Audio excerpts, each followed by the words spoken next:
dhacdo fajac iyo argagax leh oo ka dhacday deegaan lagu magacaabo Marcanyo oo hoostaga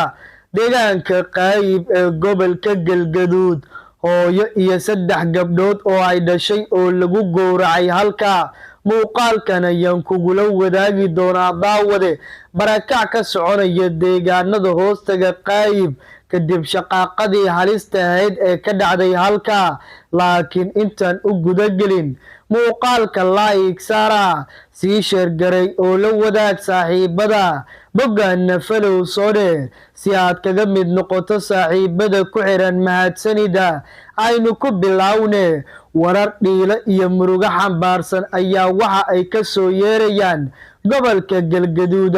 kadib markii halkaasi lagu dilay hooyo iyo 3 gabdhood oo ay dhashay. Hooyadani iyo 3 gabdhood ayaana halkaasi waxaa ku gowracay maleeshiyaad ka soo jeeda degmada Cadaado ee gobolka Galgaduud, sida ay tilmaamayaan wararka aynu halkaasi ka helayno. Halka hooyada iyo caruurta la dilayna ay ka soo jeedaan Xiindheere, sida ay tibaaxayaan xogaha hordhaca ee aynu ka helayno. Dhacdadani argagaxa abuurtay ee ka dhacday gudaha gobolka Galgaduud. Wararka ayaa sheegaya in kiiska lagu qaarajiyay Allaha u naxariiste Maama Sahro Cartan Xirsi oo ah hooyo da' iyo sidoo kaleeto gabdhaheeda oo lagu kala magacaabo Nuurto Axmed Maxamuud, Xaabo Axmed Maxamuud iyo sidoo kaleeto Faa'isa Axmed Maxamuud, isla markaana ay kooxo maleeshiyaad ay ku gowraceen gudaha deegaanka Marcanyo ee gobolka Galgaduud. Waxa ayna xoguhu ay tilmaamayaan in sababo la xiriira aana qabiil ay naftooda ku waayeen. Haweenkani aanan waxba galabsan, sida ay xoguhu tilmaamayaan. Maleeshiyaadka geystay dilkani gowraca ayaa waxa ay ka baxsadeen gebi ahaanba gobolka Galgaduud, sida ay xogaha ay tilmaamayaan,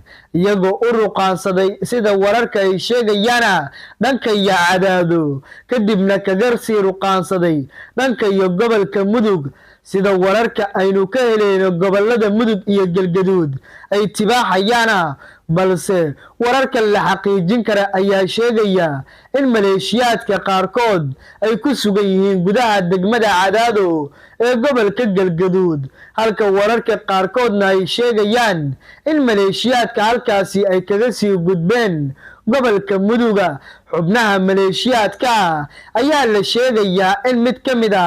xildhibaanada baarlamaanka Jamhuuriyadda Federaalka Soomaaliya uu adeegsaday sida xogaha ay sheegayaan, laakiin taasi anagu ma xaqiijin karno. Haddii aansan ka helno xog dhaba, halkan ayaan idinkula wadaagi doonaa daawadayaal. Waxaana ilaa iyo hadda ka hadlin dhacdada ka dhacday gobolka Galgaduud laamaha amniga maamulka gobolkaasi iyo sidoo kaleeto maamulka dowlad goboleedka Galmudug, iyadoona wax war aysan ka soo saarin dhacdadani ka dhacday gobolka Galgaduud, isla markaana lagu gowracay hooyo Sahro iyo sidoo kaleeto caruurteeda 3 kuwaasi oo dhammaantood gabdha. Sidoo kaleeto wararka ayaa sheegaya in gabar kaleeto oo ka mid ahayd qoyska iyaduna dhaawac culus uu ka soo gaaray risaas ay adeegsadeen maleeshiyaadka duulaanka soo qaaday. Waxaana muddooyinkii ugu dambeeyey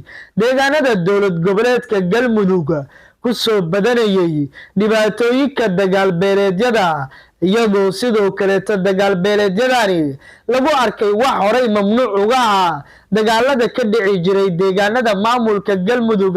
taa oo in haweenka, caruurta, dhaqaatiirta iyo sidoo kaleeto culimo udiinka oo qayb ka dadka aan xuduudda lahayn, isla markaana aanan qaban xeerarka dagaalada ay kula kacayaan xadgudubyo kala duwan. Maleeshiya beeleedyada ku dagaalamaya gudaha gobolada Galgaduud iyo Mudug waxa ayna arintani imaanaysaa xilli habeen ka hor lagu dilay deegaanka Tawfiiqa oo hoostaga degmada Afbarwaaqo ee gobolka Mudug. Maamo taa oo la sheegay in ay dileen mid ka mid 2 beelood oo ku dagaalamaya halka beeraha oo kale ah dir iyo sidoo kale beesha shiiqaal waxaana gabadhani ay ku baxday gacanta shiiqaal iyadoo sidoo kale dagaalo qaraar ay ka dhaceen saacadihii la soo dhaafay halkaasi oo u dhaxeeya beeraha dir iyo shiiqaal waxaana gobolada mudug iyo galgaduud xarkaha goostay colaad beeleedyada dadka walaalaha ay isku qaadayaan iyadoona ilaa iyo hadda wax hal waara aan loo helin colaad beeleedyada iyadoo maamulka uu hogaamiyo Axmed Cabdi Kaariye Qoorqoor horay uu tibaaxay in dagaalkii qorayga loo bedelay waran iyo yaambo sida uu sheegay madaxweynaha dowlad goboleedka Galmudug isla markaana wax soo saarka kheyraadka deegaanada maamulkaasi ay u xoobsiibatay xukuumadda Axmed Cabdi Kaariye Qoorqoor laakiin hadda sidaasi uma muuqato oo colaad beeleedyada waxa ay ka noqdeen tusbax go'ay deegaanada maamulka dowlad goboleedka Galmudug iyadoona sidoo kaleeto la sheegayo in qaar ka mid ah madaxda maamulkaasi ay hurinayaan colaad beeleedyada haba ugu darnaadaan siyaasiyiin macaash ka raadinaya dagaalka u dhaxeeya dadkani walaalaha daawade haddii aad soo gaartay dhamaadka muuqaalka like saara sii sheer garay oo la wadaag saaxiibada sidoo kaleeto qaybta hoose ee faallada inagula wadaag aragtidaada ku aadan dhacdadani uurku taallada iyo murugada ah isla markaana lagu gowracay hooyo Sahra Cartan Xirsi iyo sidoo kaleeto gabdhaheeda oo kala ah Nuurta Axmed Maxamuud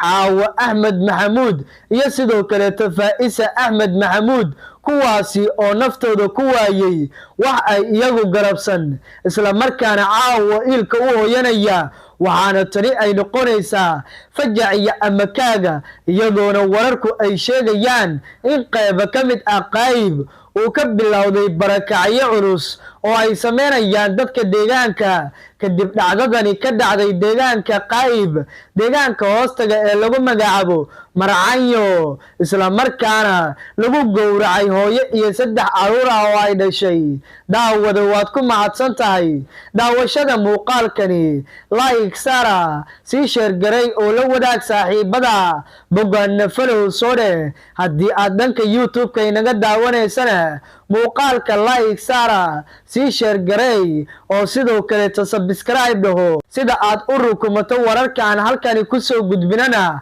gambaleelka furo mahadsanida